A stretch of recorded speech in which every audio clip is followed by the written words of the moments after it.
السلام عليكم ورحمة الله وبركاته.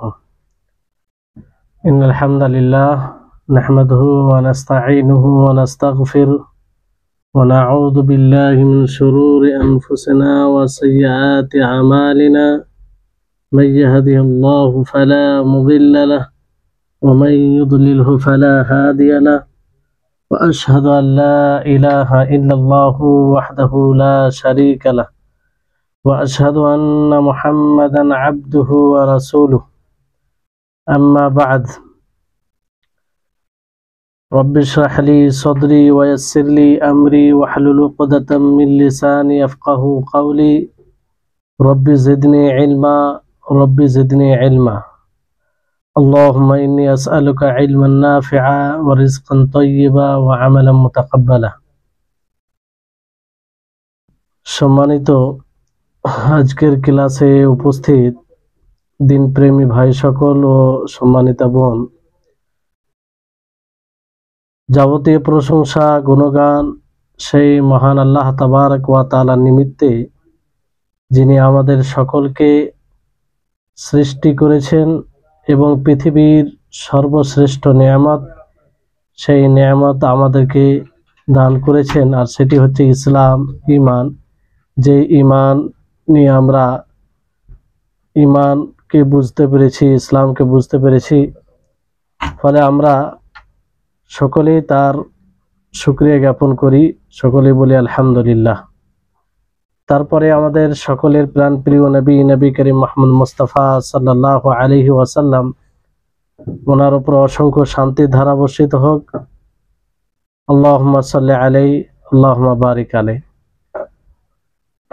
আজকে আমাদের শেখুল ইসলাম মুহাম্মদ ইবনে আব্দুল ওয়াহাব রাহিমাহুল্লাহর যে একটি গুরুত্বপূর্ণ বই নওয়াকিজুল ইসলাম, সেই বইয়ের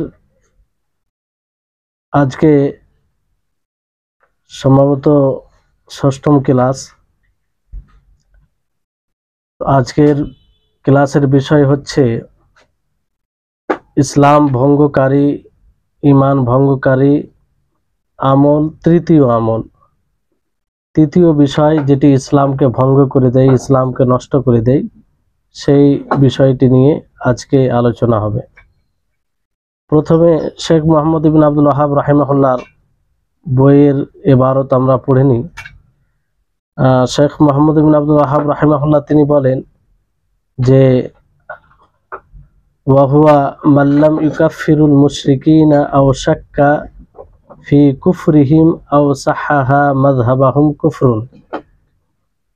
যে তৃতীয় যেটা ইসলাম ভঙ্গকারী আমল, সেটি হচ্ছে যারা মুশরিকিনদেরকে কাফের মনে করে না, অথবা তাদের তাদের কুফরিতে সন্দেহ পোষণ করে, আও সাহাহা মাযহাবাহুম, অথবা তাদের মাযহাবকে বিশুদ্ধ মনে করে।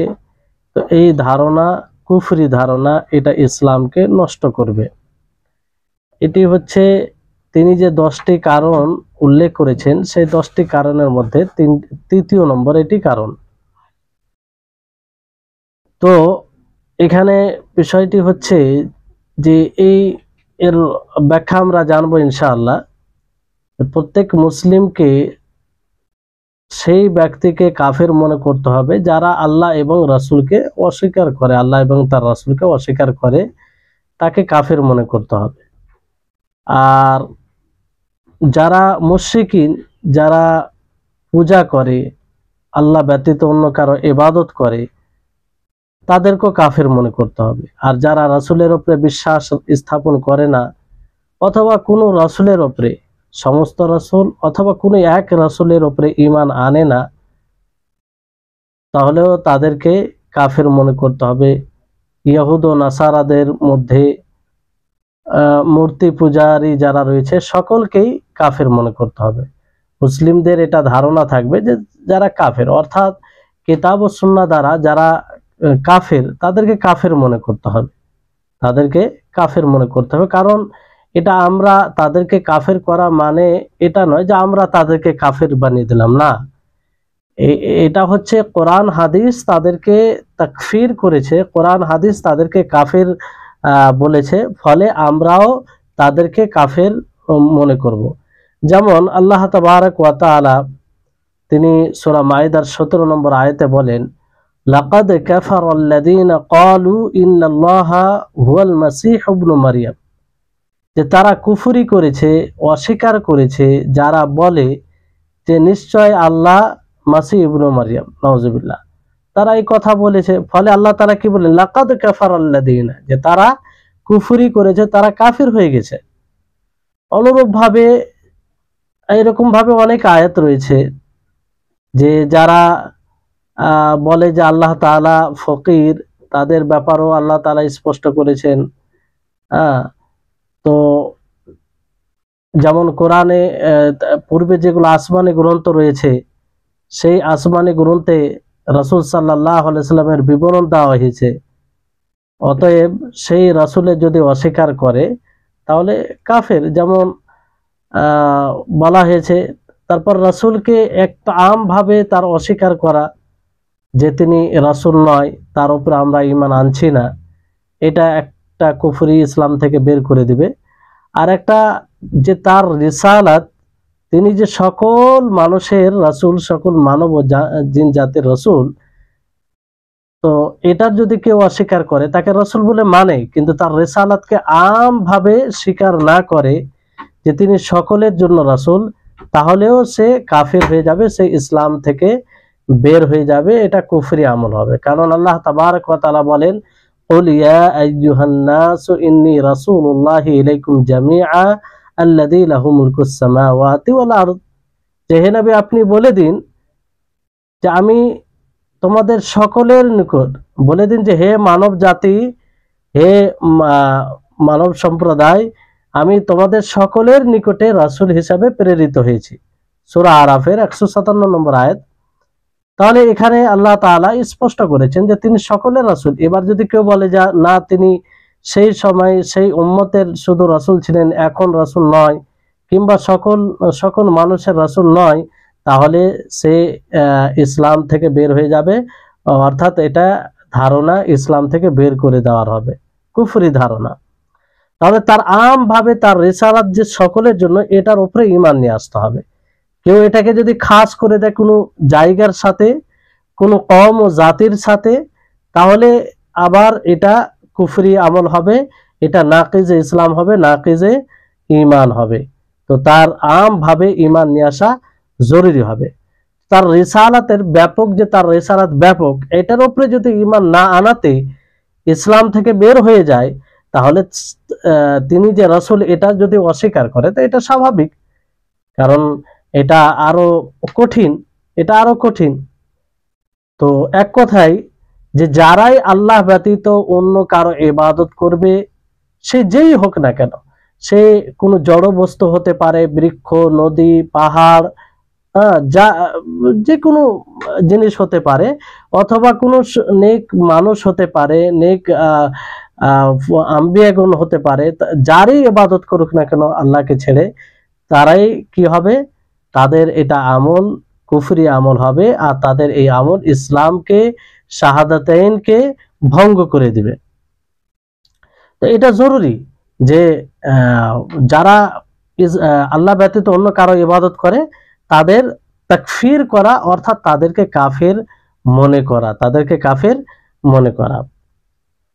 কিন্তু তাদের ব্যাপারে যদি কেউ সন্দেহ পোষণ করে যে না, তারা কাফের হবে কি হবে না, মনে হয় তারা কাফের হবে না, কিংবা তারাও তো আল্লাহকে স্বীকার করে যে আল্লাহ আছে, এই জন্য তারা একদম ইসলাম থেকে কাফের বের খারিজ হয়ে গেছে, এটা বলা যাবে না, সন্দেহের মধ্যে থাকে, তাহলে সেও কাফের হয়ে যাবে। মানে শেখ মুহাম্মদ ইবনে আব্দুল ওয়াহাব রাহিমাহুল্লাহ যে প্রথমে যে ইবারতটি পড়া হয়েছে, সেখানে তিনটি কথা বলেন। যে এক হচ্ছে যে যারা মুশরিকিন সুস্পষ্ট শিরক করে, তাদেরকে কাফির মনে করা। দ্বিতীয় হচ্ছে যে তারা যে শিরকি কাজ করছে, কুফরি কাজ করছে, তো এইটা কুফরি কাজ কি কুফরি কাজ নয়, এতে সন্দেহ পোষণ করা। এতে কি করা? সন্দেহ পোষণ করা। এটা স্পষ্ট হওয়ার পরেও তাহলে এটাও ইসলামকে ভঙ্গ করে দিবে। তৃতীয় বিষয় হচ্ছে যে তাদের মাযহাবকে, তাদের ধর্মকে বিশুদ্ধ মনে করা, সঠিক মনে করা, এটাও ইসলামকে এইটাও ইসলাম ভঙ্গ করে দিবে। তাহলে এটা আরো কঠিন, মানে সন্দেহ করার তুলনায় কারো মাযহাবকে সঠিক মনে করা এটা আরো কঠিন।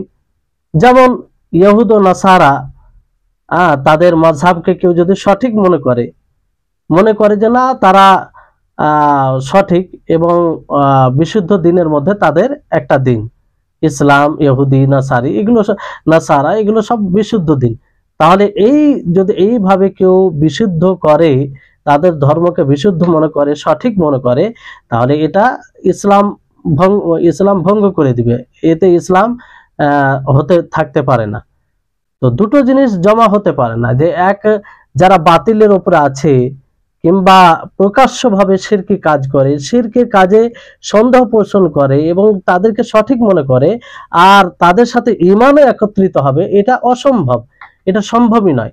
এগুলো ভিন্ন ভিন্ন জিনিস। যেমন মানে একত্রিত হওয়া কোনো সময় করা যাবে না, আর একত্রিত হবে না। অনেকেই বলে যে ইহুদ ও নাসারা তারা একটা সঠিক দিনের মধ্যে আছে, কারণ তারা মুসা আলাইহিস সালাম, ইহুদ যারা মুসা আলাইহিস সালামের অনুসরণ করে, আর নাসারা যারা ঈসা আলাইহিস সালামের অনুসরণ করে। কিন্তু যদি আমরা দেখি ভালোভাবে, তো মূলত তারা না মুসার অনুসরণ করে না ঈসা আলাইহিস সালামের অনুসরণ করে। কারণ তারা যদি প্রকৃতভাবে মুসা আলাইহিস সালামের অনুসরণ করত, মুসা আলাইহিস সালামের অনুগত্য করত ইহুদরা এবং নাসারারা ঈসা আলাইহিস সালামের, তো অবশ্যই তারা মুহাম্মদ সাল্লাল্লাহু আলাইহি সাল্লামের উপরে ঈমান নিয়ে আসতো। কারণ উভয় নবী মুসা ও ঈসা আলাইহিস সালাম তিনারা মুহাম্মদ সাল্লাল্লাহু আলাইহি সাল্লামের সুসংবাদ দিয়েছেন, যা তাদের গ্রন্থে তাওরাত ও ইনজিলে রয়েছে। তাওরাত যেটা আল্লাহ তাবারক ওয়া তাআলা নাযিল করেছেন মুসা আলাইহিস সালামের উপরে, সেখানে সুস্পষ্ট আছে, সেই নবীর, সেই রাসূলের বিবরণ দেওয়া হয়েছে, এবং ইনজিলও তাই করা হয়েছে। ঈসা আলাইহিস সালাম নবী সাল্লাল্লাহু আলাইহি সাল্লামের সুসংবাদ দিয়েছেন। যেমন সূরা সাফে আপনি 6 নম্বর আয়াতে পড়বেন, সেখানে বলা হয়েছে যে ঈসা আলাইহিস সালাম খুশখবরি দেন, ইয়া বানি ইসরাঈল ইন্নী রাসূলুল্লাহি ইলাইকুম মুসাদ্দিকান লিমা বাইনা ইয়াদাইয়া মিনাত তাওরাতি ওয়া মুবাশশিরাম বিরাসূলিন ইয়াতি মিন বা'দি ইসমুহু আহমদ, যে এমন এক রাসূলের সুসংবাদ তিনি দেওয়া হচ্ছে যে যে আমার পরে আসবে, ঈসা আলাইহিস সালাম বলে যে আমার পরে আসবে, তার নাম হবে আহমদ। তাহলে তাদেরই গ্রন্থে এটা মানে স্পষ্ট যে একজন রাসূল আসবেন যার নাম হবে আহমদ, মুহাম্মদ। তারপরও তারা ঈমান আনে না। তার মানে কি, তারা মূলত তাদেরও অনুসরণ করে না, না মুসা আলাইহিস সালামের ইহুদিরা অনুসরণ করে, না ঈসা আলাইহিস সালামের নাসারারা অনুসরণ করে। তো এগুলো ধর্ম ইহুদ ও নাসারা বলেন সুস্পষ্ট যে তারা ইসলামের তাদের কোনো অংশ নেই, ইসলামে তাদের কোনো অংশ নেই। আর ইহুদ ও নাসারা তাদের যে ধর্ম ছিল আল্লাহর পক্ষ থেকে, সেই ধর্ম রহিত হয়ে গেছে ইসলাম দ্বারা, নবী করিম মুহাম্মদ সাল্লাল্লাহু আলাইহি সাল্লাম দ্বারা রহিত হয়ে গেছে। এখন প্রকৃত ইসলাম হলে মুহাম্মদ সাল্লাল্লাহু আলাইহি সাল্লামের দিন, যেটা আল্লাহ তাবারক ওয়া তাআলা তার উপরে নাজিল করেছেন। তো যারা ইসলামে প্রবেশ করবে না, রাসূল সাল্লাল্লাহু আলাইহি সাল্লামের উপরে ঈমান নিয়ে আসবে না, তারা ইসলাম থেকে তারা কাফির হবে, ইসলামে প্রবেশ করতে পারে না। কিন্তু বড় দুঃখ হয় যে অনেক সময় দেখবেন যে সেমিনার হয়, বড় বড় প্রোগ্রাম করা হয়, যেখানে মাযহাবের ব্যাপারে আলোচনা হয়।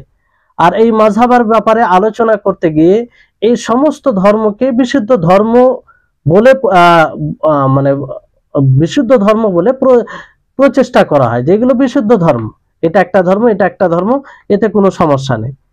তো এইভাবে যারাই বলে, যারাই ধারণা রাখে, আর যারাই সমর্থন করে, তাদের এই সমর্থন, এই বলা তাদের ইসলামকে ধ্বংস করবে। তারা কোনোদিন ইসলামে থাকতে পারে না। কারণ রাসূল সাল্লাল্লাহু আলাইহি সাল্লামের যে রিসালাত সকলের জন্য, ইহুদি ও নাসারা সকলকে তার উপরে ঈমান নিয়ে আসতে হবে। আর সর্বোপরি বিষয় হচ্ছে যে ইহুদিদের একটা নীতি আছে যে তারা অতক্ষণ পর্যন্ত কারো উপরে সন্তুষ্ট হবে না যতক্ষণ পর্যন্ত তাদের অনুসরণ না করা হবে। আল্লাহ তাবারক ওয়া তাআলা এই কথা সূরা বাকারার 120 নম্বর আয়াতে বলেন, 120 নম্বর, ওয়ালান তারদা আনকাল ইয়াহুদ ওয়ালান নাসারা হাত্তা তাত্তাবি'a মিল্লাতাহুম, যে ইহুদি ও নাসারা আপনার প্রতি সন্তুষ্ট হবে না, কখনো তারা সন্তুষ্টি হবে না অতক্ষণ পর্যন্ত যতক্ষণ পর্যন্ত আপনি তাদের ধর্মের, তাদের মানহাজের অনুসরণ না করবেন। অনুসরণ করা পর্যন্ত আপনার প্রতি সন্তুষ্ট হবে না, যতক্ষণ না আপনি অনুসরণ তাদের না করবেন। তাহলে এখান থেকে এটা স্পষ্ট হচ্ছে। এবার বলুন যে যারা যারা তাদের অনুসরণ না করা পর্যন্ত সন্তুষ্ট হবে না, তো তাদেরকে আমরা কাফের বলতে কেন দ্বিধায় পড়ে আছি? কেন আমরা প্রচেষ্টা করি যে তারা তাদের দিন ধর্ম সঠিক বিশুদ্ধ, অথচ তারা আমাদের প্রতি কখনো সন্তুষ্ট হবে না? সেটা তারা বাহ্যিকভাবে বলে মানুষকে দেখানোর জন্য সময়ে সময়ে যে না ইসলাম একটা ধর্ম, অথচ তারা এই ইসলাম ধর্মকে ধর্মই মনে করে না, এটা বাতিল তারা মনে করে। তো যাদেরকে কোরআন ও হাদিস তাকফির করেছে, যাদেরকে কোরআন ও হাদিস বলেছে যে তাদের ইসলামে কোনো অংশ নেই, তাদেরকে আমরা কাফের মনে করব না? তো যদি তাদেরকে কাফের না মনে করি, তো এক প্রকার কোরআন ও হাদিসকে উপেক্ষা করা হচ্ছে, কোরআন ও হাদিসকে ইগনোর করা হচ্ছে। যে কোরআন হাদিস কিছু লোককে নিশ্চিতভাবে কাফের বলছে, নিশ্চিতভাবে বলা হচ্ছে যে তাদের ইসলামে কোনো অংশ নেই, আর আমরা তাদের প্রতি সহানুভূতি দেখাতে গিয়ে তাদেরকে ইসলামে এবং তাদের ধর্মকে বিশুদ্ধ করার প্রচেষ্টা করি। তাহলে এটা ইসলাম ভঙ্গকারী আমল, তো এটা খেয়াল রাখতে হবে। এই জন্য নবী করিম মুহাম্মদ সাল্লাল্লাহু আলাইহি ওয়াসাল্লাম স্পষ্ট ভাষায় বলেছেন যে লা ইয়াসমাউ বি ইয়াহুদিয়্যুন ওয়ালা নাসরানিয়্যুন সুম্মা লা ইউমিনু বিল্লাযী জিতু বিহি ইল্লা দাখালান নার, যে ব্যক্তি আমার উপরে ঈমান আসবে না, ইহুদি নাসারা, সে ইহুদি হোক নাসারা হোক, ইসলামের কথা শুনে আমার উপরে ঈমান না নিয়ে আসবে, অথবা আমি যেটা জিনিস নিয়ে এসেছি, যে শরীয়ত নিয়ে এসেছি তার উপরে ঈমান যদি না নিয়ে আসে, সে জাহান্নামে যাবে, অর্থাৎ সে ইসলামে প্রবেশ করবে না। তো নিশ্চিতভাবে নবী করিম মুহাম্মদ সাল্লাল্লাহু আলাইহি ওয়াসাল্লাম তাই বলেন।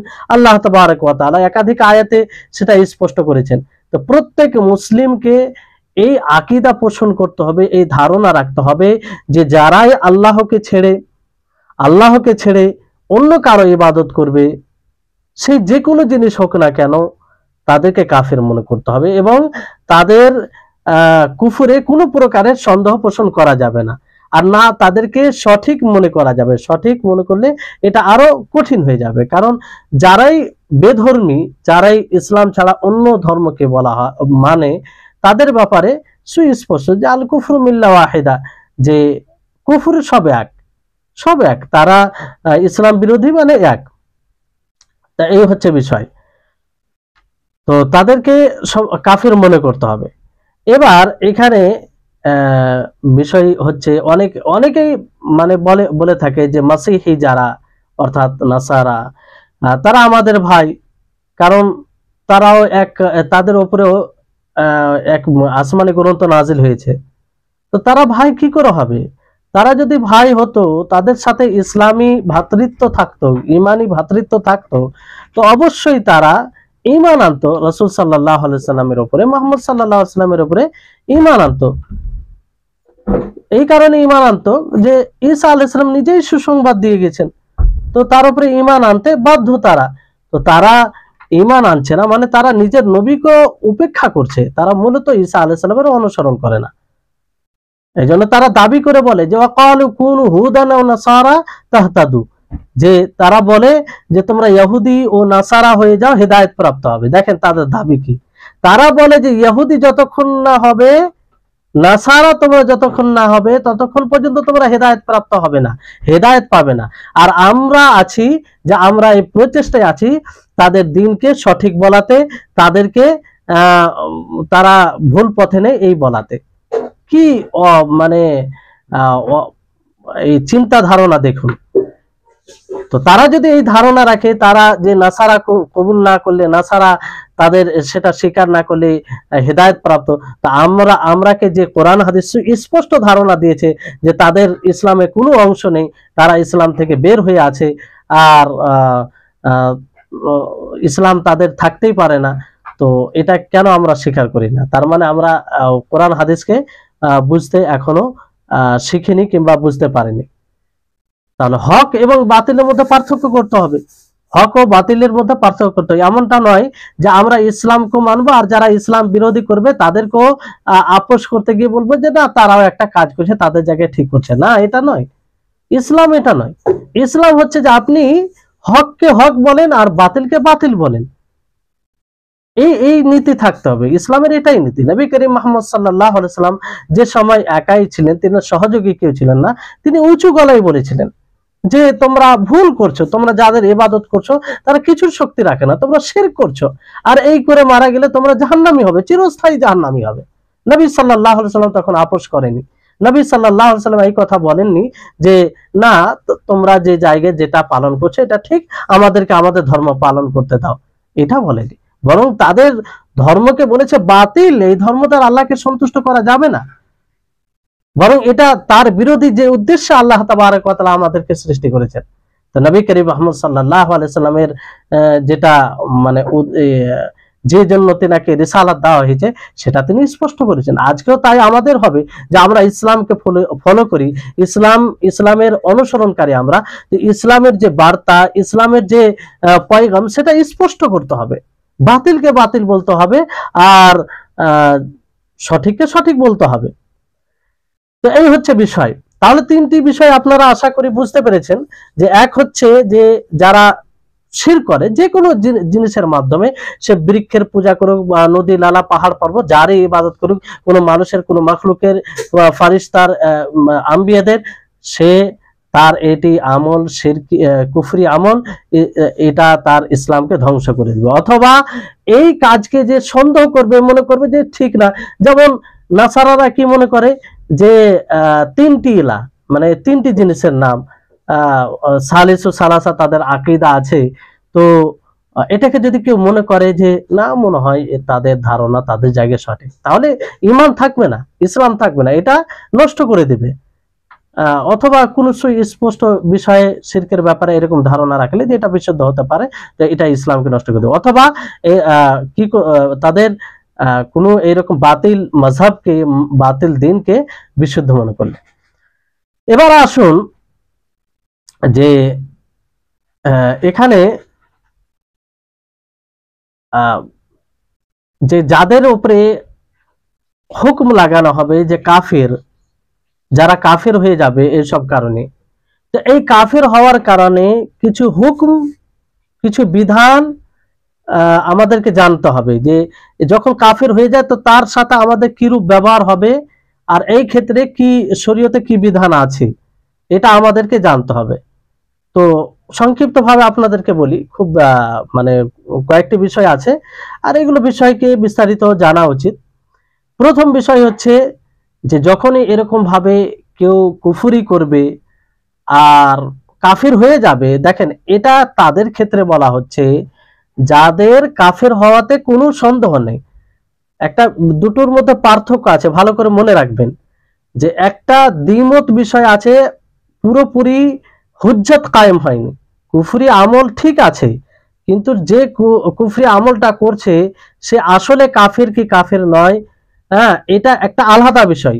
তো পুরোপুরি যখন কাফির হয়ে যাবে তাকে কাফির বলাতে কোনো জিনিস বাধা দানকারী থাকবে না, অর্থাৎ সর্বপ্রকারের শর্ত মানে পাওয়া যাবে, তার ব্যাপারে এই কথাগুলো বলা হচ্ছে যে এরকম ধরনের কাফের যদি হয়ে যায় তো তার সাথে কিছু বিধান রয়েছে যেটা আমাদেরকে খেয়াল রাখতে হবে কিংবা আমাদেরকে বুঝতে হবে।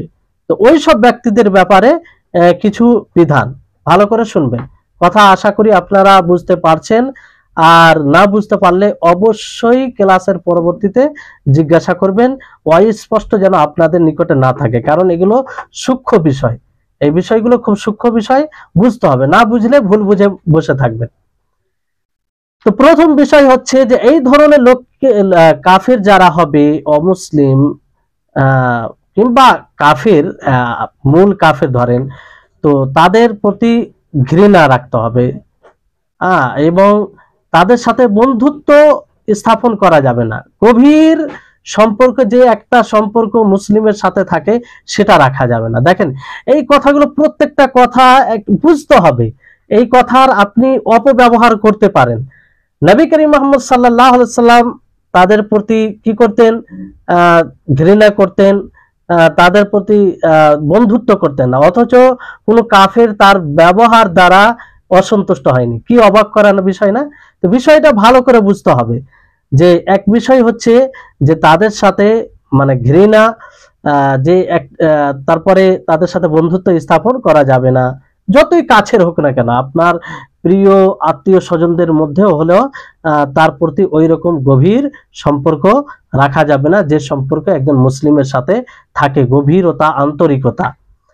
কারণ আপনারা এর পূর্বেও কোথাও পড়েছেন, শুনেছেন যে ইব্রাহিম আলাইহিস সালাম তিনি সুস্পষ্ট ভাষায় ঘোষণা করেছিলেন, বলেছিলেন, আল্লাহ তাবারক ওয়া তাআলা বলেন, লম্বা আয়াত আছে যেটা আমাদের প্রয়োজন এখানে সেটা বলছি, قد كانت لكم أسوة حسنة في إبراهيم والذين معه إذ قالوا لقومهم إنا براء منكم ومما تعبدون من دون الله كفرنا بكم وبدا بيننا وبينكم العداوة।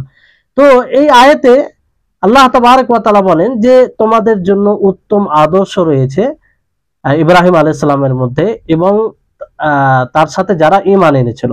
কারণ তারা নিজ জাতিকে বলেছিল যে আমরা তোমাদের সাথে সম্পর্ক বিচ্ছেদের ঘোষণা করছি এবং যার তোমরা উপাসনা করো, যার তোমরা ইবাদত করো, তার সাথে সম্পর্ক বিচ্যুতির আমরা ঘোষণা করছি যতক্ষণ পর্যন্ত তোমরা ঈমান না নিয়ে আসবে। তাহলে এখান থেকে এটা স্পষ্ট হয়।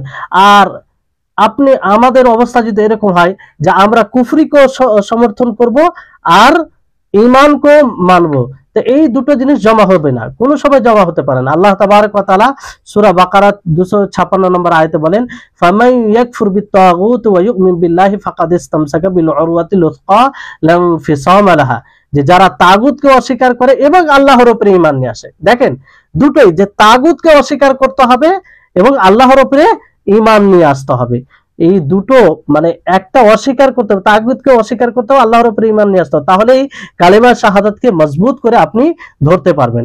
আর যদি আল্লাহর উপরে ঈমান আনেন আর তাগুতকে সমর্থন করেন তাহলে এটা সম্ভব নয়। আল্লাহ তাআলা বলছেন যে যারা তাগুতকে অস্বীকার করে এবং আল্লাহর উপরে ঈমান নিয়ে আসে তারাই উরওয়া মানে ফাকাদ ইসতামসাকা বিল উরওয়াতিল উসকা লা ইলাহা ইল্লাল্লাহকে তারা মজবুত করে ধরে রাখে, তার দাবি সমূহকে পূর্ণ করে।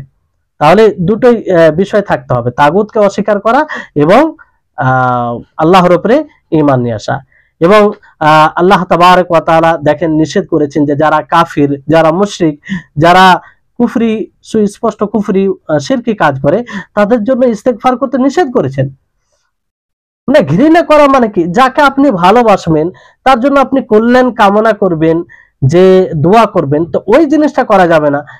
আল্লাহ তাবারক ওয়া তাআলা বলেন, মা কানা লিন নাবিয়্যি ওয়াল্লাযীনা আমানু আইয়াস্তাগফিরু লিল মুশরিকিনা ওয়ালাউ কানু উলি কুরবা মিন বা'দি মা তাবায়্যানা লাহুম আন্নাহু আসহাবুল জাহিম, যে কোন নবীর জন্য এবং কোন মুমিনের জন্য জায়েজ নয় যে সে মুশরিকিনদের জন্য ইস্তেগফার করবে, আল্লাহর কাছে দোয়া করবে যে আল্লাহ তাকে তুমি ক্ষমা করে দাও, যদিও আত্মীয় স্বজন হয়। তৃতীয় বিষয় হচ্ছে যে যারা শিরকি কাজ করবে, কুফরি করবে, ফলে কাফের হয়ে যাবে, তাদের জানাজা পড়া যাবে না এবং তাদেরকে মুসলিমদের মতো দাফন করা যাবে না, বরং তাদেরকে কি করতে হবে, যদি মুসলিম পাড়ায় মুসলিম এলাকায় মারা যায় তাহলে তাদেরকে মাটিতে চাপা দিতে হবে, মানে শুধু দাফন করে দিতে হবে, ওই রকম ভাবে নয় মুসলিমদের মতো কাফন টাফন পরিয়ে মানে মাটিতে চাপা দিতে হবে। তো এটা হচ্ছে মানে যেমন মুসলিমদের জানাজা হয়, দোয়া করা হয়, তারপরে একটা নিয়ম শৃঙ্খলা বজায় রেখে পুরো কাজ করা হয়, ওই রকম নয়। আয়াতে আল্লাহ তাবারক ওয়া তাআলা বলেন, ওয়ালা তুসাল্লি আলা আহাদিন মিনহুম মাতা আবাদা ওয়ালা তাকুম আলা কবরিহি ইন্নাহুম কাফারু বিল্লাহি ওয়া রাসূলিহি ওয়া মাতু ওয়া হুম ফাসিকুন।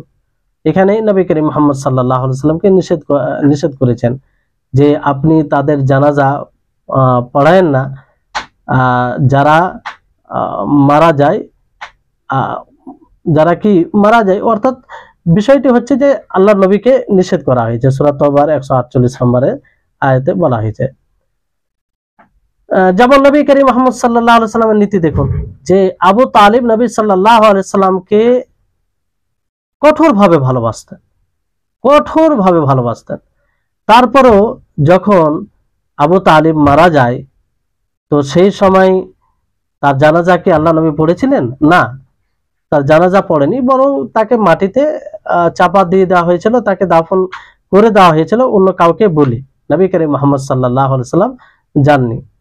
কিন্তু যদি অমুসলিম হয় আর সে অসুস্থ হয়, তার ইয়াদত এই উদ্দেশ্যে করা যাবে যে তাকে দাওয়াত দেওয়ার জন্য। যেমন নবী করিম মুহাম্মদ সাল্লাল্লাহু আলাইহি সাল্লাম আবু তালিবের নিকটে গিয়েছিলেন, আবু তালিবের নিকটে গিয়েছিলেন, যাওয়ার পরে বলেন, ইয়া আম্মি কুল লা ইলাহা ইল্লাল্লাহ, যে হে আমার চাচা যান, আপনি লা ইলাহা ইল্লাল্লাহ পাঠ করুন।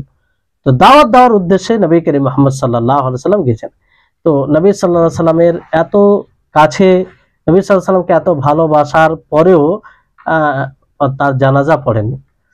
তৃতীয় বিষয় হচ্ছে যে যদি কোনো মুসলিম অমুসলিম হয়ে যায় কোনো কুফরি কর্মে দ্বারা, তাহলে তার উত্তরাধিকারী কোনো মুসলিম হবে না, না কাফের মুসলিমের উত্তরাধিকারী হবে, না মুসলিম কাফেরের উত্তরাধিকারী হবে, মানে ওয়ারিস হবে। লা ইয়ারিসুল মুসলিমুল কাফির ওয়ালাল কাফিরুল মুসলিমা, যে কোনো মুসলিম কাফের উত্তরাধিকারী হবে না, আর না কাফের কোনো মুসলিমের উত্তরাধিকারী হবে। যদি ধর্ম, কারণ এই উত্তরাধিকারী হওয়ার জন্য ধর্ম বাড়াবার হওয়া শর্ত, এটা জরুরি। তারপরে চতুর্থ বিষয় হচ্ছে যে কাফের যদি এরকম হয়, কাফের পুরুষ অথবা মহিলা দুই ক্ষেত্রে, তো কাফের যদি মুসলিমা হয়, না কাফের পুরুষ হয়, তাহলে তাকে বিবাহ করতে পারে না। মানে যদি কাফের মুসলিম পুরুষ কোনো মুসলিম অমুসলিম মহিলাকে বিবাহ করতে চায়, তাহলে সকলকেই বিবাহ করতে পারে না, শুধু কিতাবিয়া যারা আহলে কিতাব যারা তাদের মধ্যে যারা মহিলা থাকবে তাদেরকে করা যাবে, করতে পারে, কিন্তু শর্ত আছে, কিছু শর্ত আছে। ইহুদ ও নাসারা ছাড়া, আহলে কিতাব ছাড়া কোনো অমুসলিম মেয়েকে কোনো পুরুষ, মুসলিম পুরুষ বিবাহ করতে পারে না। অনুরূপভাবে কোনো মুসলিম মহিলা কোনো অমুসলিম পুরুষকে বিবাহ করতে পারে না, একদম হারাম।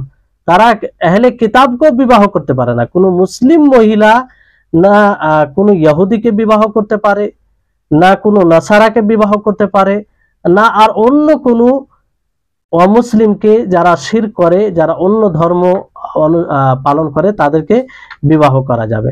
কিন্তু মুসলিম পুরুষ আহলে কিতাবদের মেয়েদেরকে শুধু বিবাহ করতে পারে, তবে তার জন্য কিছু শর্ত আছে। যেমন আল্লাহ তাবারক ওয়া তাআলা বলেন সূরা বাকারার 221 নম্বর আয়াতে, ওয়ালা তুনকিহুল মুশরিকিন হাত্তা ইউমিনু ওয়ালা আবদুম মুমিনুন খায়রুম মিন মুশরিকিন ওয়ালাউ আ'জাবাকুম, যে তোমরা মুশরিকিনদেরকে নিকাহ করো না অতক্ষণ পর্যন্ত যতক্ষণ পর্যন্ত তারা ঈমান নিয়ে আসবে। যদি ঈমান নিয়ে আসে তাহলে বিবাহ করতে পারে, ঈমান নিয়ে আসলে, ঈমান আনয়ন করলে, যেহেতু ধর্ম পরিবর্তন হয়ে যায়, তখন বিবাহ করতে পারে। কিন্তু এর মানে এটা নয় যে কাউকে মানে প্রেসার দেওয়া, যে বিবাহ করার জন্য তাকে ধর্ম পরিবর্তন করা, এটা মানে এটা ঠিক নয়। বরং কেউ যদি স্ব ইচ্ছায় ইসলাম গ্রহণ করে, স্ব ইচ্ছায় ইসলামের আওতায় আসে, অর্থাৎ ইসলাম গ্রহণ করে, তাহলে তারপরে তার সাথে বিবাহ করতে আর কোনো বাধা থাকছে না। কিন্তু অমুসলিম হয়ে আছে, তো তাকে বিবাহ করা যাবে না আহলে কিতাব ছাড়া কোনো পুরুষের জন্য। কিন্তু আহলে কিতাব যারা রয়েছে, আহলে কিতাবদের মধ্যে মহিলা, তাদেরকে বিবাহ মুসলিম পুরুষ করতে পারে, মুসলিম পুরুষ করতে পারে। তো এর জন্য শর্ত হচ্ছে যে তারা যেন আফিফা হয়, পবিত্র হয়। এমন নয় যে এমন কিতাবিয়া ইহুদ ও নাসারা মেয়েদেরকে বিবাহ করেছে যারা অপরের সাথে হাত মিলায়, অপরের সাথে মিশ্রিত হয়ে থাকে, কোনো পার্থক্য করে না, মানে সম্ভব না বেশি যে যার তার সাথে সাক্ষাৎ করে, এইরকম মহিলাকে করতে পারে না। যে পাক পবিত্র থাকে, এগুলো বারবিজ করে বেঁচে চলে, তাকে বিবাহ করতে পারে, এটা জায়েজ আছে। কারণ আল্লাহ তাবারক ওয়া তাআলা অন্য আয়াতে এটা স্পষ্ট করেছেন। আল্লাহ তাআলা যেমন সূরা মায়েদার 5 নম্বর আয়াতে বলেন, ওয়া তাআমুল লাযীনা উতুল কিতাবা হিল্লুল লাকুম ওয়া তাআমুকুম হিল্লুল লাহুম, যে তাদের খাবার যাদেরকে কিতাব দেওয়া হয়েছে, অর্থাৎ আহলে কিতাবদের, ইহুদ ও নাসারা, তোমাদের জন্য হালাল, আর তোমাদের খাবার তাদের জন্য হালাল। ওয়াল মুহসানাতু মিনাল মুমিনাত ওয়াল মুহসানাতু মিনাল্লাযীনা উতুল কিতাব মিন ক্বাবলিকুম, আর মুমিনদের তাদের মধ্যে যারা মুহসানাত রয়েছে, মুহসানাত মানে পাক পবিত্র রয়েছে, তাদেরকে বিবাহ করা জায়েজ। অর্থাৎ জেনা থেকে, ব্যভিচার থেকে এগুলো বিরত থাকে, যার তার সাথে ওই সাক্ষাৎ করে না, হাত মিলায় না, মিশ্রিত ভাবে থাকে না, এক কথায় পাক পবিত্রতা অর্জন করে থাকে এই দিক দিয়ে। তাহলে এই হচ্ছে বিষয়। আর কোন মুসলিম পুরুষের জন্য আহলে কিতাব ছাড়া অন্য কোন ধর্মের মহিলাকে বিবাহ করা জায়েজ নয়, হারাম। আর মুসলিম মহিলার জন্য অন্য কোন ধর্মের কোন পুরুষের সাথে বিবাহ করা জায়েজ নয়।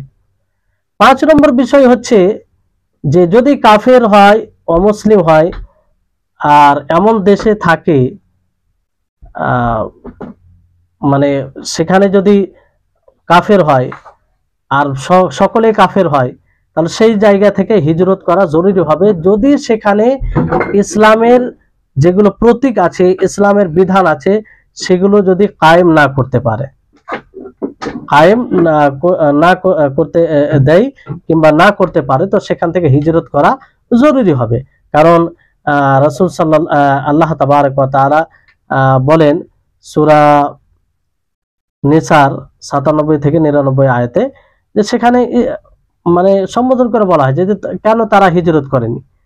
তো এই আয়াতগুলো থেকে এটা স্পষ্ট হয় যে এরকম জায়গায় যদি কোনো মুসলিম থাকে যেখানে সকলে কাফের, আর সেখানে ইসলামের বিধানকে পালন করতে পারছে না, তো সেই জায়গা থেকে তাকে হিজরত করতে হবে।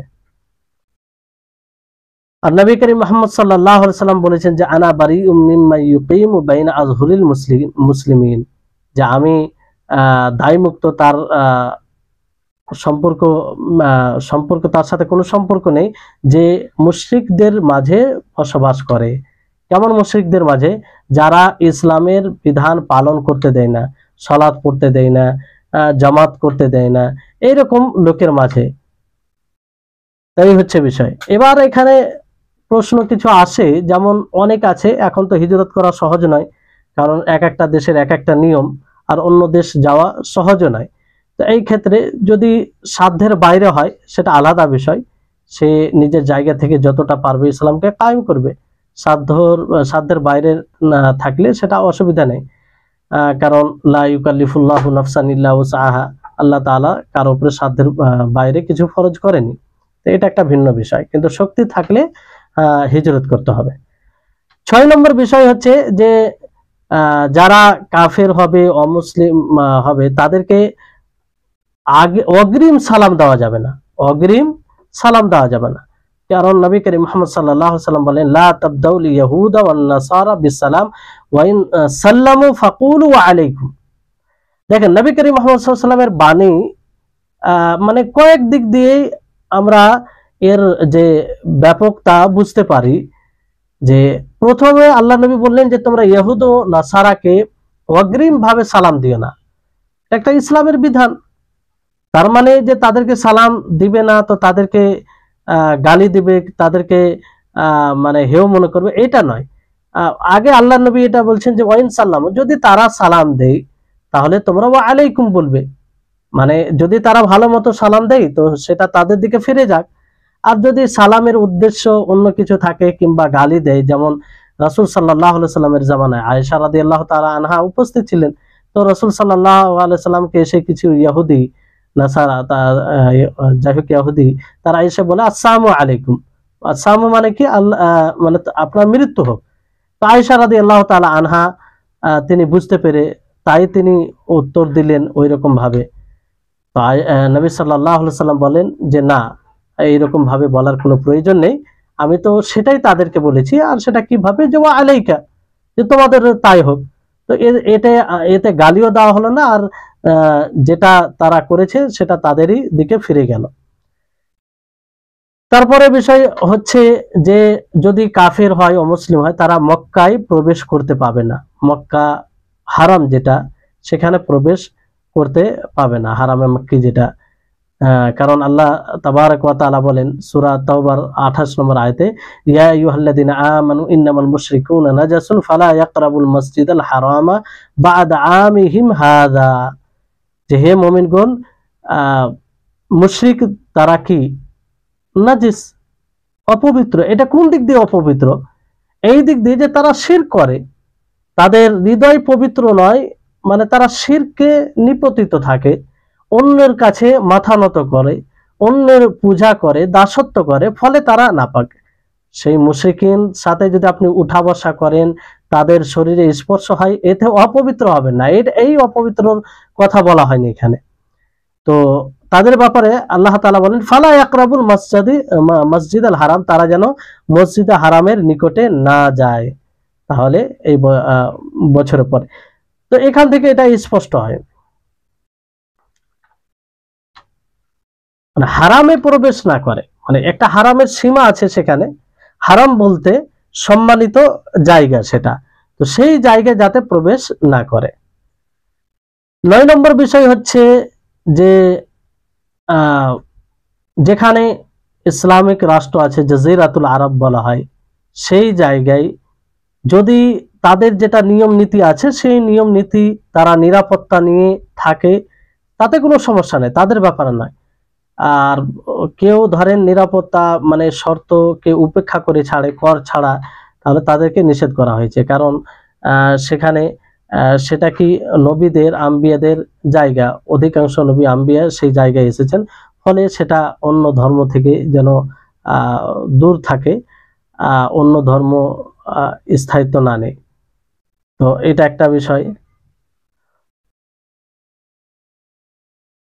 তারপরে বিষয়টি হচ্ছে যে তাদের প্রশংসা এমনভাবে করা যাবে না যেভাবে প্রশংসা করতে গিয়ে মুসলিমদেরকে ছোট করা হবে। অনেক সময় মানুষ কথা বলতে গিয়ে যে বলে যে মুসলিম এখন ধোঁকা প্রতারক হয়ে গেছে, আর ইহুদি নাসারা এরাই ভালো রয়েছে, যারা অমুসলিম তারাই ভালো রয়েছে। তো এটা ঠিক নয়, এটা ঠিক নয়। কারণ মুসলিম যদি হয়, তার মধ্যে কিছু গুণ আছে যে গুণ অমুসলিমদের মধ্যে আসতে পারে না। আর প্রকৃত মুসলিম হলে, আর তো বিষয়টা হচ্ছে এটা যে কারণ তাদের বেশি প্রশংসা করতে গেলে তাদের প্রতি প্রভাবিত হবে, আর প্রভাবিত হতে গেলে তাদের ধর্মে তাদের ধর্মে তাদের ধর্মকে সমর্থন করতে পারে, অথবা তাদের ধর্মে চলে যেতে পারে। তারপরে 11 নম্বর তারপরে বিষয় হচ্ছে যে যদি কেউ কাফের হয়ে যায়, স্পষ্ট হয়ে যায়, তো তার সাদৃশ্য গ্রহণ করা যাবে না, তার সাদৃশ্য গ্রহণ করা যাবে না। আল্লাহ নবী মুহাম্মদ সাল্লাল্লাহু আলাইহি সাল্লাম বলেন মান তাশাব্বাহা বিকওমিন ফাহুয়া মিনহুম, যে অন্য জাতির সাদৃশ্য গ্রহণ করে সে তাদেরই অন্তর্ভুক্ত হয়। তো কোনো জিনিসে, না তাদের বিশেষ পোশাকে, বিশেষ চলাফেরায়, তাদের যেটা ধার্মিক চিহ্ন, কিংবা যেটা তারাই করে অন্যরা করে না, তাদের একটা পরিচয় হিসাবে, লক্ষণ হিসাবে বোঝা যায়, সেই বিষয়ে তাদের সাদৃশ্য গ্রহণ করা যাবে না। তো এই হচ্ছে বিষয়। তো এখানে এর সাথে সাথে আমরা আরো কিছু বিষয় জানি, তাহলে বিষয়টা আরো স্পষ্ট হবে। তো এই সব বিষয়ে শুনে অনেকেই হয়তো অনেকের বুঝতে অসুবিধা হয়, কিন্তু তাদের সাথে আমরা কিভাবে চলবো সেই দিক দিয়ে শরীয়তের দিক নির্দেশনা দেওয়া হয়েছে। যেমন তাদের সাথে আপনি তেজারাত, ব্যবসা, বিজনেস, বেচা কিনা, ক্রয় বিক্রয় সবকিছু করতে পারেন, কোনো সমস্যা নেই। তাদের সাথে মামলাত যেগুলো সবকিছু করতে পারেন। দ্বিতীয় হচ্ছে যে তাদের যে অভিজ্ঞতা, তাদের যে ট্যালেন্ট রয়েছে, তাদের যে একটা বিশেষ পার্থিব বিষয়ে একটা পারদর্শী তারা, তো সে থেকে আপনি উপকৃত হতে পারেন, এতে কোনো সমস্যা নেই। যেমন নবী করিম মুহাম্মদ সাল্লাল্লাহু আলাইহি ওয়াসাল্লাম যখন হিজরত করেন, মক্কা ছেড়ে মদিনা যান, তো আব্দুল্লাহ বিন ওরাইকিত তাকে তিনি ভাড়া করে নেন। আর আব্দুল্লাহ বিন ওরাকা সে কে ছিল? একজন ইহুদি ছিল, ইহুদি, আর সে রাস্তার ব্যাপারে ভালো জ্ঞান রাখতো। তো তার দ্বারা আল্লাহ নবী সহযোগিতা নিয়েছেন। তার মানে কি, যে তাদের দ্বারা সহযোগিতা নেওয়া যাবে, তাদের দ্বারা সহযোগিতা নেওয়া যাবে, কোনো অসুবিধা নেই। তৃতীয় বিষয় হচ্ছে যে তাদের সাথে চুক্তি করা যায় যেখানে সকলের মাসলিহাত রয়েছে। যেমন নবী করিম মুহাম্মদ সাল্লাল্লাহু আলাইহি ওয়াসাল্লাম মদিনায় থাকতে আশপাশ যারা ইহুদি ছিল তাদের সাথে চুক্তি করেছিলেন একসাথে শান্তি শৃঙ্খলা বজায় রাখার জন্য, যাতে সকলেই শান্তিতে থাকে, তারাও শান্তিতে থাকে এবং মুসলিমরাও শান্তিতে থাকে, এই জন্য চুক্তি করেছিলেন। আর সুলহ হুদাইবিয়াতে মুশরিকিনদের সাথে চুক্তি করেছিলেন। তো এগুলো সুস্পষ্ট দলিল যে তাদের সাথে একসাথে কিংবা কোন রকম বিশৃঙ্খলা যাতে না হয় সেই জন্য চুক্তি করা যায়। 4 নম্বর বিষয় হচ্ছে যে তারা যদি ভালো আপনার সাথে ব্যবহার করে তো আপনি তার বদলা দিন, তার সাথে ভালো ব্যবহার করুন। এটাই হচ্ছে ইসলাম। এই যে পূর্বে এতগুলো জিনিস বলা হলো, তো সে থেকে এটা নয় যে আপনি তাদের প্রতি তাদের ক্ষতি করবেন, তাদেরকে কষ্ট দিবেন, ব্যথা দিবেন না, এটা থেকে নিষেধ। কারণ তারা যদি ভালাই করে আপনি তাদের সাথে ভালো করুন, তাদের প্রতি ইহসান করুন। আল্লাহ তাবারক ওয়া তাআলা বলেন, লা ইয়ানহাকুমুল্লাহু আনিল্লাযীনা লাম ইউকাতিলুকুম ফিদ-দীনি ওয়া লাম ইখরিজুকুম মিন দিয়ারিকুম আন তাবাররুহুম ওয়া তুকসিতু ইলাইহিম ইন্নাল্লাহা ইউহিব্বুল মুকসিতিন। যে যারা আল্লাহ তাবারক ওয়া তাআলা তোমাদেরকে নিষেধ করেন সেই সব লোকদের থেকে যারা তোমাদের সাথে কিতাল করে না, যুদ্ধ করে না। অনেক অমুসলিম আছে যারা মুসলিমদের বিরুদ্ধে যুদ্ধ করে না, যারা যোদ্ধা নয়, তারা শান্তিতে একসাথে থাকতে চায়।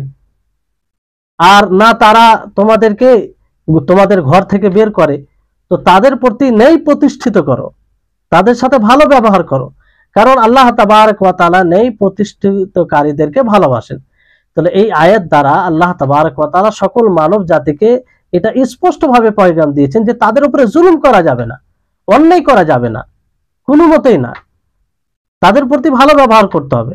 আর আপনার আমার ব্যবহার এমন হতে হবে তারা যেন আমাদের ব্যবহারে মুগ্ধ হয়। নবী করিম মুহাম্মদ সাল্লাল্লাহু আলাইহি সাল্লাম তার জীবনে আমাদের সকলের জন্য আদর্শ। আপনি একটা এরকম ইতিহাস দেখাতে পারবেন না যে নবী করিম মুহাম্মদ সাল্লাল্লাহু আলাইহি সাল্লামের ব্যবহারের প্রতি তারা অসন্তুষ্ট ছিল। নবী সাল্লাল্লাহু আলাইহি সাল্লামের ব্যবহার এমনটাই ছিল যে সকলেই সন্তুষ্টি, কিন্তু ধর্মের একটা আবেগ, ধর্মীয় আবেগ কিংবা শয়তান যাদের উপরে গালিব হয়ে গেছে, যারা পক্ষপাতিত্ব অবলম্বন করেছে, ফলে এগুলো শত্রুতা, এগুলো সবকিছু ঘটেছে। বাকি নবী সাল্লাল্লাহু আলাইহি সাল্লামের ব্যবহারের উপরে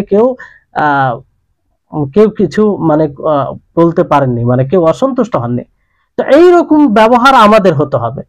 কিন্তু বড় দুঃখের সাথে বলতে হয় যে আমাদের এখন ব্যবহার চরিত্রে এমন হয়েছে যে ব্যবহার চরিত্রে অন্যরা ইসলামের দিকে ধাবিত হবে, তার বিপরীতে আরো দূর হচ্ছে। এটা বড় দুঃখের বিষয় আমাদের সকলের জন্য। তাই আমাদেরকে ভাবা দরকার, কোনো জায়গায় যেখানে মুসলিম আছে সেই জায়গায় যদি কোনো অমুসলিম যায়, তারা যেন মুগ্ধ হয়ে আসে, তারা যেন জানতে পারে যে হ্যাঁ, তারা এক প্রিয় দিন, এক ভালো ধর্মকে তারা অনুসরণ করে, এটা যেন তারা বলতে বাধ্য হয়। এই ব্যবহার হতে হবে আমাদের। কিন্তু আমাদের চরিত্র এমন হয়ে গেছে যে উল্টো তাদের থেকে আমাদের শিক্ষা নিতে হয়, তাদের উদাহরণ দিতে হয়। তো নবী করিম মুহাম্মদ সাল্লাল্লাহু আলাইহি ওয়াসাল্লাম এই ইসলামের সৌন্দর্য আপনি যদি দেখেন তাহলে কল্পনা করতে পারবেন না যে ইসলাম কতটা সুন্দর ধর্ম। আসমা বিনতে আবি বকর তিনি নবী করিম মুহাম্মদ সাল্লাল্লাহু আলাইহি ওয়াসাল্লামের নিকটে আসেন আর বলেন যে ইন্না উম্মি জাআত ওয়া হিয়া রাগিবা, এই রাগিবাতুন ফিসসিলা আফা আসিলুহা। তিনি বলেন যে আমার আম্মা, আমার মাতা, সে মুশরিকা অবস্থায় ছিল। তিনি বলছেন সে মুশরিক কিন্তু সুসম্পর্ক রাখতে চায়। আল্লাহ নবীকে তিনি বলেন যে আমার মা আমার সাথে সুসম্পর্ক রাখতে চায়, আমি কি তার সাথে সুসম্পর্ক রাখতে পারি, আত্মীয়তা বজায় রাখতে পারি? তো নবী করিম মুহাম্মদ সাল্লাল্লাহু আলাইহি সাল্লাম বলেন যে নাম সিলি উম্মাকি, যে তুমি তোমার মায়ের সাথে আত্মীয়তা বজায় রাখো। কি সুন্দর চমৎকার ধর্ম। আল্লাহ নবী এটা বললেন না যে তোমার মা মুশরিকা হয়ে আছে, তোমার মা ইসলাম গ্রহণ করেনি, ধর্ম পরিবর্তন করেনি, তো তুমি তাকে ঘৃণা করো অথবা তার সাথে আত্মীয়তা ছিন্ন করে দাও, তার সাথে কোনো কথা বলা যাবে না, এই কথা বলেছেন? না, বলেননি। তাহলে বিষয়টি এটা। তো দুনিয়াবি যেগুলো বিষয় আছে, যে চলতে ফিরতে গিয়ে পার্থিব বিষয়, মামলাত, ব্যবসা, বিজনেস, তাদের সাথে লেনদেন, এগুলো কোনো সমস্যা নেই। কিন্তু দিনের যখন বিষয় আসবে, তাদের দিনের সাথে কিংবা ইসলামের কোনো বিষয় আসবে, এর সাথে কোনো মতেই তাদের সাথে আপোষ করতে পারেন না। তাদের সাথে বন্ধুত্ব দেখাতে গিয়ে, গভীরতার পরিচয় দিতে গিয়ে আপনি কোনো জিনিসকে ছোট করতে পারেন না, ইসলামের এটা করতে পারেন না, এর অনুমতি নেই। আর এর জন্য আপনি নিজের ইসলামকে হারাতে পারেন না, নিজের ইমানকে দুর্বল করতে পারেন না। তো দুনিয়াবী ক্ষেত্রে এসব যেগুলো বলা হলো, আপনি তাদের সাথে লেনদেন, ব্যবসা, বিজনেস করেন, কোনো সমস্যা নেই। তারা যদি ভালোই করে, কিংবা তাদের সাথে ভালো ব্যবহার করুন, যাতে আপনার ব্যবহার দ্বারা তারা মুগ্ধ হয়ে ইসলামের দিকে ধাবিত হয়। তাই হচ্ছে। কিন্তু ওই যে পূর্বে যে বিষয়গুলো বলা হলো, যে এগুলো খেয়াল রাখতে হবে। মানে এই বিষয়ে দুই প্রকারের লোক হয়ে গেছে। এক প্রকারের লোক বলে, মানে তাদেরকে এমন ভালোবাসা শুরু করে যে তাদেরই হয়ে যায় মনে হয়, এটা একটা ভুল পদ্ধতি। আর এক প্রকারের কঠোরতা অবলম্বন করে যে না, তাদের সাথে কিছুই করা যাবে না যেহেতু তারা মুসলিম, এটাও ভুল। মধ্যম পন্থা অবলম্বন করতে হবে, যে আপনি দিনের বিষয়ে, ধর্মের বিষয়ে নিজের জায়গায় নিজের অবস্থান গ্রহণ করবেন, তাদের সাথে আপোষ করবেন না। বাকি ব্যবসা, বিজনেস, তাদের সাথে লেনদেন, সবকিছু এগুলো করবেন, তাতে কোনো সমস্যা নেই, তাতে কোনো সমস্যা নেই। তাহলে আমাদেরকে পার্থক্য করতে হবে যে তাদের সাথে কোন ধরনের একটা সম্পর্ক রাখা যায় আর কোন ধরনের সম্পর্ক রাখা যায় না, এই জিনিসটা আমাদেরকে বুঝতে হবে। অনেকেই ভুল বুঝার কারণে সমস্যা হয়, অনেকের আবার সঠিকটা না বোঝার কারণে সমস্যা হয়। তো এক কথায় বুঝতে হবে, এগুলো, এই সূক্ষ্ম বিষয়গুলোকে ভালোভাবে বুঝতে হবে। তো এই হচ্ছে আজকের ক্লাস। ইনশাআল্লাহ আগামীতে ফের ওই যে আগের বিষয় রয়েছে সেটা নিয়ে আলোচনা হবে। আর আশা করি আপনাদের নিকটে এটা স্পষ্ট হয়েছে। আর আবারও শেষে এই কথাটা আমি স্মরণ করিয়ে দিই, যে এতগুলো পরে আলোচনা হলো যে শেখ মোহাম্মদ বিন আব্দুল ওয়াহাব রাহিমাহুল্লাহর ইবারতটার ব্যাখ্যা করার পরে, যে একজন কাফির হয়ে গেলে, কাফির হয়ে যাওয়ার পরে কি বিধান, সেগুলো আমাদের জানা দরকার। তাদের সাথে কিরকম ভাবে আমরা চলতে পারি সেগুলো বলা হলো। তো এটা ওই সব লোকদের জন্য যাদের ব্যাপারে স্পষ্ট হয়ে গেছে যে তারা কাফের, যাদের উপরে হুজ্জত কায়েম হয়নি, তাদের ব্যাপারে নয়, তাদের ব্যাপারে নয়। তো এই বিষয়টি বুঝতে হবে। আল্লাহ তাবারক ওয়া তাআলা আমাদের সকলকে যেন এইসব বিষয় সঠিকভাবে বুঝার তৌফিক দান করেন, আর আমরা যেন ইসলামকে পরিপূর্ণভাবে নিজের জীবনে বাস্তবায়ন করতে পারি, আর সেই ইসলামের যেন আয়না হয়ে, ছায়া হয়ে মানে আমরা লোকের সামনে উপস্থাপন করতে পারি, যেন মানুষ আমাদের ব্যবহার চরিত্র দেখে বুঝতে পারে যে হ্যাঁ, প্রকৃত আমরা উত্তম দিন কিংবা একমাত্র দিন যেটা আল্লাহর নিকটেই গ্রহণযোগ্য, সেই দিনকে আমরা ফলো করে চলি। আল্লাহ তাআলা আমাদের সকলকে যেন সার্বিকভাবে এর তৌফিক দান করেন। ওয়া আখির দাওয়ানা আলহামদুলিল্লাহি রাব্বিল আলামিন। জাযাকুমুল্লাহু খাইরান।